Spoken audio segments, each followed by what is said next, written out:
Good morning. You're watching All You Need to Know on BloombergQuint Live, and I'm Alex Matthew. First, the headlines. At least 1,765 people have now died from the COVID-19 virus. The Hubei province reports 2,000 fresh cases and 100 more deaths. Oil India will approach the Telecom Disputes Settlement and Appellate Tribunal this week against the AGR dues sought from them by the Department of Telecom. The other companies likely to move the TDSAT are GAIL, Power Grid and GNFC. Bharti Airtel says it will deposit part of the AGR dues before the 20th of February, while it will deposit the balance sum before the next hearing on the 17th of March. Vodafone Idea, on the other hand, is saying that it is evaluating the sum that needs to be paid up. The board of the Reserve Bank of India has recommended a change in its financial year to April to March, in line with the government's accounting year. It currently follows a July to June financial year.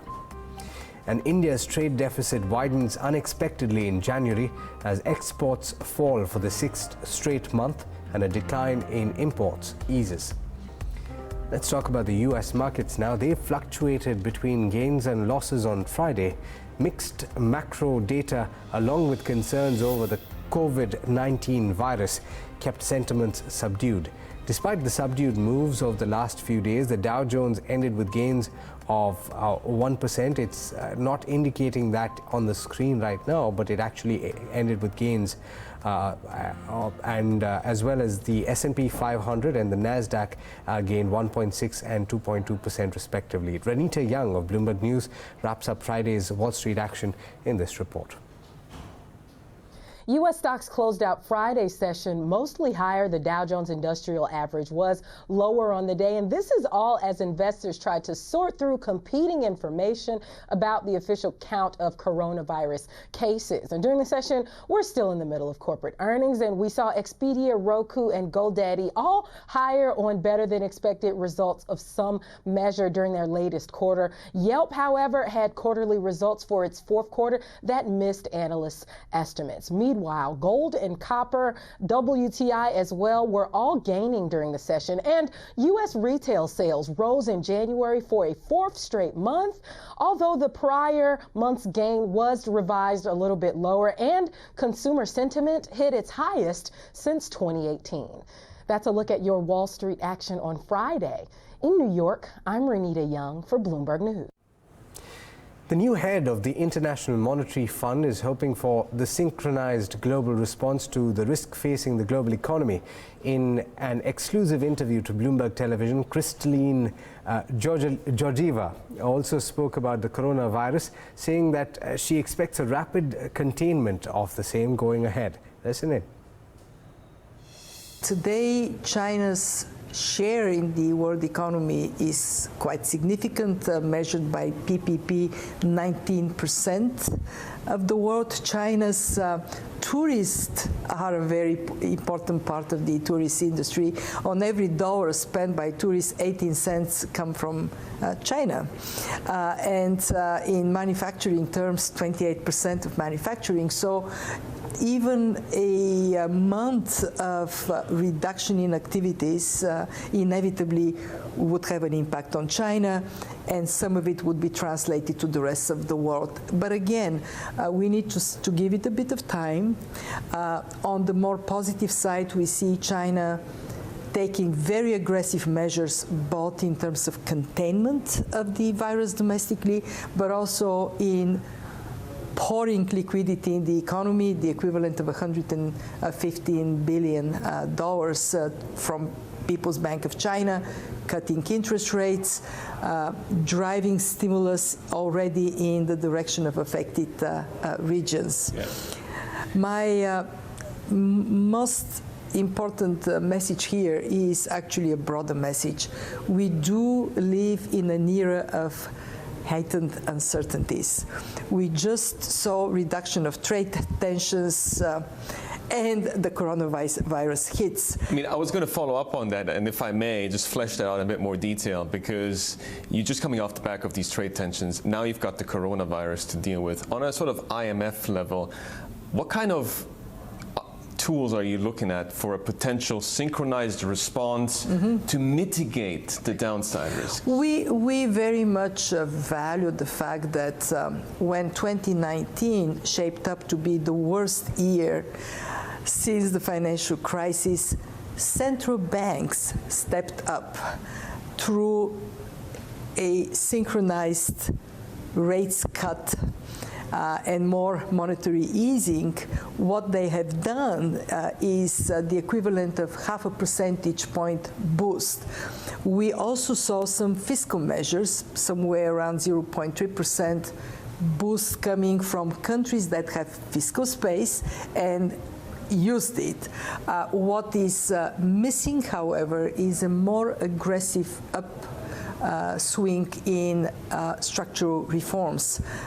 And that is where we expect that if there was to be more attention, it should go. Obviously, monetary policy space is shrinking, and the reliance on fiscal measures as well as on structural reforms to boost growth ought to be stronger. Now, China has vowed more economic stimulus as cases from the coronavirus have now topped 70,000 and the total number of fatalities continue to rise. The death toll has climbed to 1,770. At the epicenter, the Hubei province in China has added 2,000 new cases and 100 more deaths. Tom McKenzie and Yvonne Munn of Bloomberg News bring you the latest from Hong Kong and everything else that is happening in the Asian region. Well, the sense I get here talking to Chinese friends and contacts is that they really don't trust the numbers that are coming from the government in terms of the rate of infections. Look, the latest numbers for today, an additional 2,048 cases, as you say, globally then more than 70,000 cases. And as you rightly point out, then the death toll, according to these data points at least, 1,770. But there's a lack of trust, certainly here on the ground, amongst people when it comes to the infection rate and whether or not, frankly, they can believe the government on these numbers. In terms of the policies to further restrict the movement of people, we're seeing that on the ground here in the capital. We went outside of the city. There are roadblocks in place now preventing people who are not residents of villages or townships from entering those places, roads that are sealed off. So clearly officials here in the capital and on the outskirts are concerned that this virus could spread here. And in Wuhan and Hubei specifically, of course, we've seen more draconian measures put in place by officials there who have told families that they are not allowed to leave their homes unless it's an emergency, and that private cars are banned from the entire province, a population of 60 million people. And most businesses there as well are to remain closed. You talked about the PBOC, the MLF operations. Of course, the central bank has been keen to ensure there is enough liquidity in the system to ensure there aren't financial shocks, particularly to the market. And what we heard from the finance minister over the weekend was that he wants to see additional cuts to taxes and fees. But really, that raises the question of how much firepower China really has in terms of fiscal stimulus, given that we know that provinces, in terms of their revenue streams, are already constrained. And so that raises another question. Will China have to raise its deficit ratio as well, something we'll be looking ahead to? Yeah, with the business and factory shutdowns, just no tax revenue coming in at the moment, right? Yvonne, let me get to you. It's not just China talking about these fiscal planning measures or fiscal expansion measures. We're also hearing similar sentiment from Hong Kong and Singapore looking to open up those coffers. Yeah, even before this outbreak, we were expecting at least bold measures from Hong Kong, some sizable budgets from Singapore, due to the threat of the trade war, of course, with Hong Kong, months of political protests. But this virus now only adds to the urgency for more fiscal spending. And in Hong Kong's case, they are now proposing at least $3.2 billion in fresh funding for the fiscal year. This is after we learned from the financial secretary, Paul Chan, warning of these tsunami-like shock to the economy. And this virus could have a bigger effect that goes far beyond the likes of F&B, retail, and the tourism-related industries. The budget coffers, as you mentioned, a lot of questions whether there is the room for that. The shortfall, according to Paul Chan, will likely continue for some time. And on Tuesday, the Singaporean government likely to deliver a strong budget. Analysts are predicting that the budget deficit could be the widest we've seen, or the biggest we've seen in almost 2 decades. That fiscal gap could widen to 1.5 1.5% of GDP. And the likes of Citigroup predicting that this economic package could be more than $500 million, which is 3 times more than what the Singaporean government spent back in 2003, the SARS epidemic. And Tom, you spoke earlier about how degraded in some respects the social trust and trust in the government is, and the numbers that we're seeing at the moment, right? How is that playing through in terms of the leadership? Because there's yet more confusion in terms of Xi's response, or even kind of when he began handling this crisis. Absolutely. Another signal that officials here, senior leaders, are trying to reshape the narrative again. And that latest signal came out over the weekend. Of course, over last week, they changed the officials. They changed the party leadership in Wuhan and Hubei. They changed the methodology in terms of counting the virus. And now, over the weekend, they came out with a speech that President Xi apparently gave on February the 3rd, saying that he's been taking control of the situation since January the 7th, that he was issuing orders to local officials, that it was him, the president, who said that the city of Wuhan should be put on lockdown. So trying to show, you would assume, that the president and his team were in control, were being decisive, because of course they have faced pressure and criticism that it's been badly handled, and that there was, according to some, a cover-up, of course, and that was in focus with the death of the whistleblower Dr. Li Wenliang. So trying to show that the president's being decisive, but this raises questions, the publication of this speech, because if Xi Jinping was issuing these orders on January the 7th, why did he wait until January the 20th to make any public announcements about the coronavirus, to publicly inform the people of China about the severity of this virus? That remains a question. And again, it underscores the fact that this is a political situation, a political pressure point, a political challenge for China's leaders, as much as it is an economic and a healthcare system challenge. This is something that the president will have to wrestle with. It may not pose, and is very unlikely to pose, a significant threat to the Communist Party, but what it may do is lead to discussions within the party, and that may lead to additional pressure on China's leader. On to oil now, and despite posting a weekly gain last week, oil prices remain in bear market territory.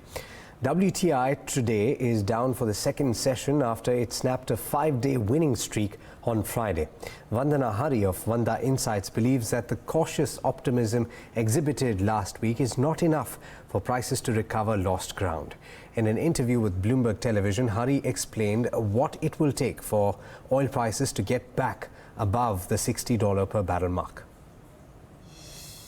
We saw last week was cautious optimism that if it's not peaking just yet, it's not becoming any worse, and the coronavirus mostly so far appears to be contained within China. But that cautious optimism, in my view, is not enough for crude to recover all the ground it has lost. So, as you mentioned, bear territory. Brent is nearly 18% below where it was just before coronavirus stormed onto the world stage. What would take it back to above 60, mid-60s, where it was before, I believe, would be deeper cuts by OPEC and its allies. So with this outbreak of coronavirus, how much of the oil demand lost through this period can actually be recovered once the outbreak peaks? So we have seen quite a wide range of estimates. It's without doubt that China, as the second largest oil consumer, the biggest contributor to oil demand growth, its own consumption has been hit severely. Now, what the market has been trying to do over the past couple of weeks is estimate what is the impact if distributed over the first quarter, the second quarter of this year.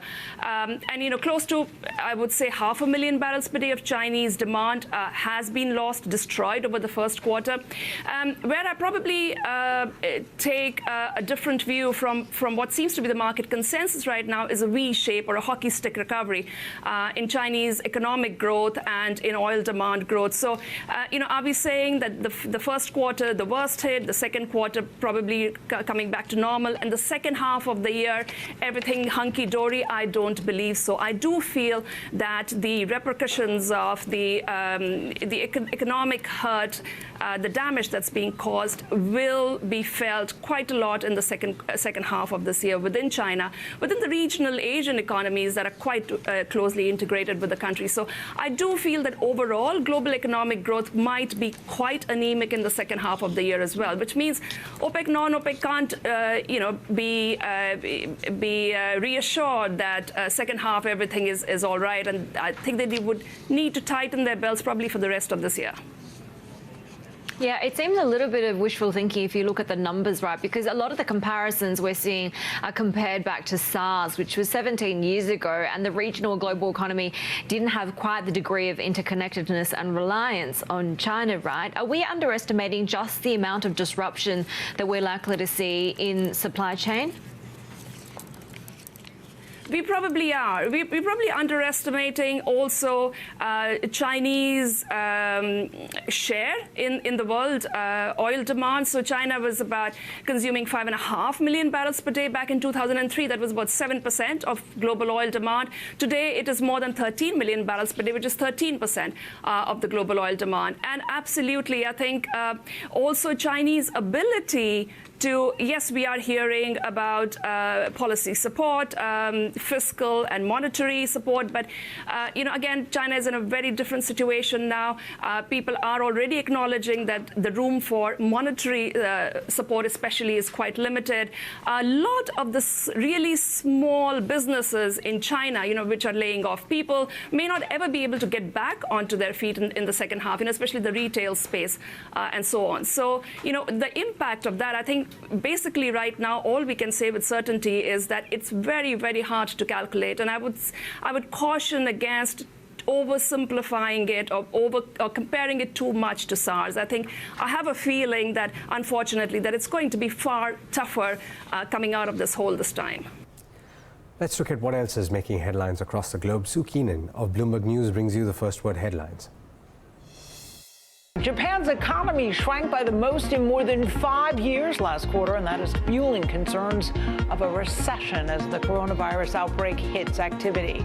In the 3 months to December, GDP shrank at an annualized rate of 6.3% from the previous quarter, and that was far deeper than the 3.8% decline economists had forecast. The drop was blamed on the sales tax hike and that super typhoon, which both came in October. To the U.S. now, Energy Secretary Dan Brouillette says he's confident that Russia's Gazprom does not have the technology to compete the Nord Stream 2 gas pipeline in the Baltic Sea. The Trump administration says Europe should cut its reliance on Russia for gas and instead buy from the U.S. Sanctions last year forced Switzerland's All Seas Group to abandon laying the undersea pipes that would help take natural gas from Siberia directly to Germany. I'm really pleased with the reaction of certain companies with regard to the sanctions that were imposed by the U.S. government. I'm glad to see that they acknowledge and they respect the sanctions and they've moved away from the project. We still continue to oppose the Nord Stream project, and we will continue to oppose it. We think it is not an economic play on the part of Russia. It's a geopolitical play. Meanwhile, the fight between the U.S. and Europe over Chinese technology is becoming an issue for NATO. A bipartisan U.S. delegation headed by Secretary of State Mike Pompeo and House Speaker Nancy Pelosi drove home their concerns during the Munich Security Conference over the weekend. The officials warned that European cooperation with Huawei could undermine Washington's relationship with its allies. Global news 24 hours a day, on air and on Quick Take by Bloomberg, powered by more than 2,700 journalists and analysts in more than 120 countries. I'm Sue Keenan. This is Bloomberg. All right, let's turn to the trade setup for the day in India. Agam Vakil is joining me to tell you all about that and also to tell you what's happening in the futures and options space. Agam, on Friday, the AGR dues of the various telecom companies took center stage. That's, I guess, going to play out this week as well. How are we looking at the start? Yeah, it's very much going to be in focus, Alex. And the telecommunications sector will play perhaps a big part when it comes to the markets today. But for now, the SGX Nifty is flat. What we saw last Friday in terms of the way things panned out, like a decline of around 0.5% for the broader for the benchmark indices. Broader markets also fell in line with the benchmarks, and the banking indices also wasn't exactly the best day of trade for them. But moving on to ADRs and see how things are panning out there. There's some weakness around some of those stocks which are listed abroad, and of course we'll continue to keep an eye on some of these names as we move into trade. How did the fund flows pan out? We did see a stock worth 705 odd crores being sold by the FIs on a net basis, and DIs buying stock worth 220 odd crores on a net basis again. In terms of contributors, we had HDFC, ITC, SBI, and IndusInd Bank way down on the indices. Essentially, some of these heavier weighted names coming through. And what about futures and options? Let's take a look at that as well, because there was a lot of traction, and there has been of late. We did see about a lot more unwinding in the Nifty futures. In fact, longs unwinding, so there could be some concerns in the near future when it comes to the bank Nifty futures too, unwinding of around 1%. What about your range? That's still a 500-point range between 12,000 and 12,500. And in terms of change in open interest, what we're looking at is a little more writing around 12,200, 12,300 calls, as you can see on your screen. It's very evident.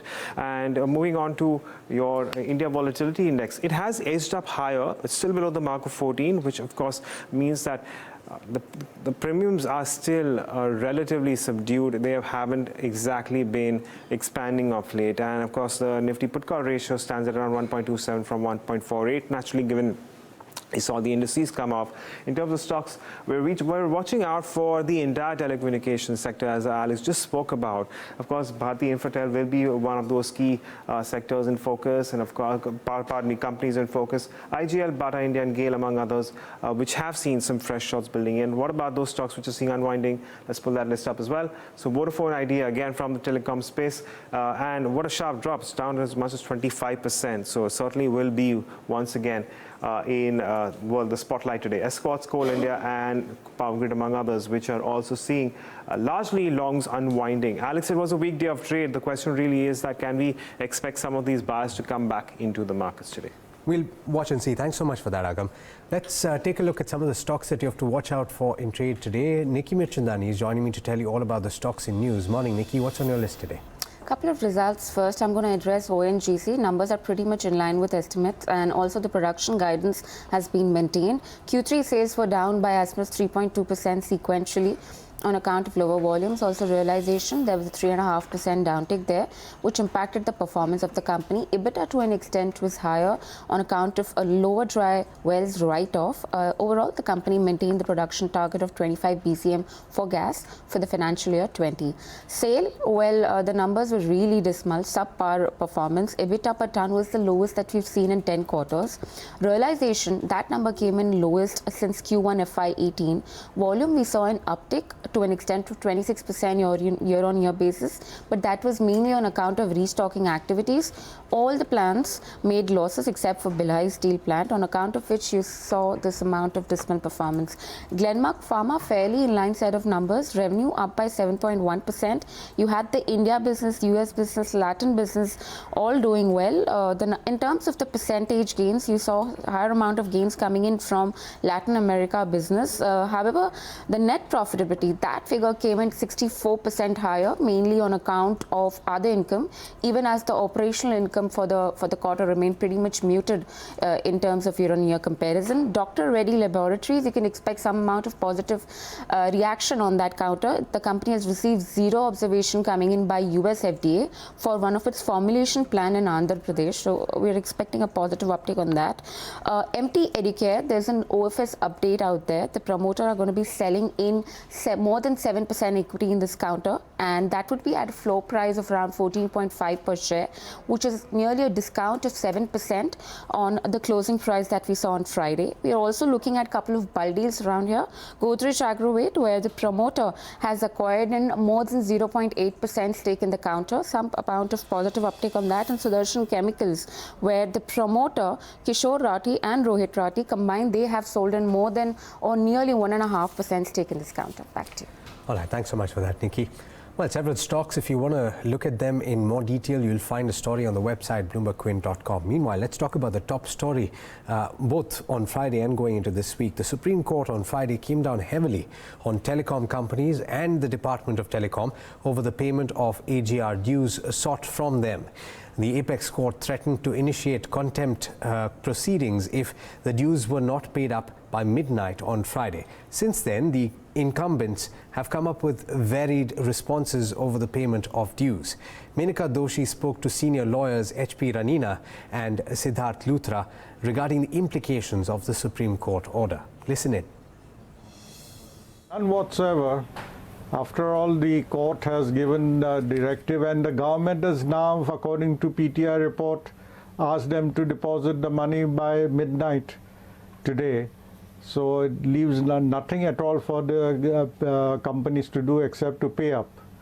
And if they don't pay up, then obviously they will have to face contempt proceedings on the 17th of March when the court has fixed the case. Possibly they may pay up before that date, before 17th of March, and then seek some relief from the court on the ground that they had difficulties in paying. But that's a different matter. But as things stand today, they have no option but to pay up. There's nothing else that they can do, nothing whatsoever. Mr. Ranina, what do you make of the very strong words that, Justice Mishra used both in open court today as well as articulated in the order? He's raised considerable objection with what the government officer, which is a desk officer in the Department of Telecommunications, also had to say when a notice was issued to the AG saying do not pass any coercive action against these companies if they do not pay up these AGR dues as ordered by the Supreme Court in its earlier judgment. What do you make of the way the judges have viewed this behavior? They have taken a very serious view because it's nothing but open defiance of the order of the highest court. And if a desk officer has had the temerity to do so, I think it is outrageous because it completely undermines the rule of law. Now the desk officer has been told to give his reply, and possibly the desk officer may then point out that he was instructed by somebody higher up to make that order. Because can a desk officer pass such an order without getting any approval or any sanction from a higher authority? That's again another issue.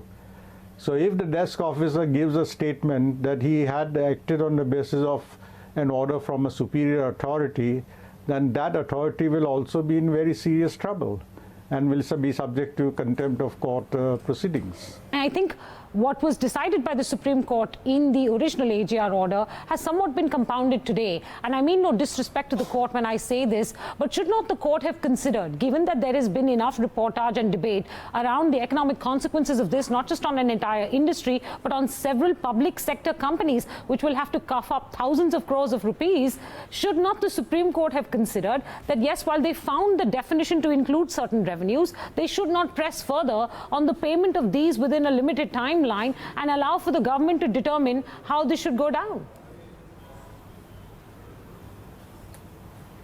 As I said, there is a legal aspect, which is the determination of whether AGR is payable or not. That's one part. Right. And one can really not question the court's decision on that. In fact, one That's can't fine. even Not question the questioning court on that. the Not timeline. questioning. Yeah, not questioning and there, that. the economic aspect was, and there, you're right, and we can't, because that's not an arena where the economic impact of the decision could be questioned. But on the period for compliance, on the manner of compliance, on what has been directed today, there the economic impact is a concept of jurisprudence which needs to develop in this country, which should have been considered, but as we see, the court has not done it, and now the consequences are to follow both for the government and for the service providers, which unfortunately may be very grave. Well, that's exactly what we'll see playing out today. So do stay tuned for all the updates in that story and for everything else in markets, business, politics and international news. You'll find all of that right here on BloombergQuint.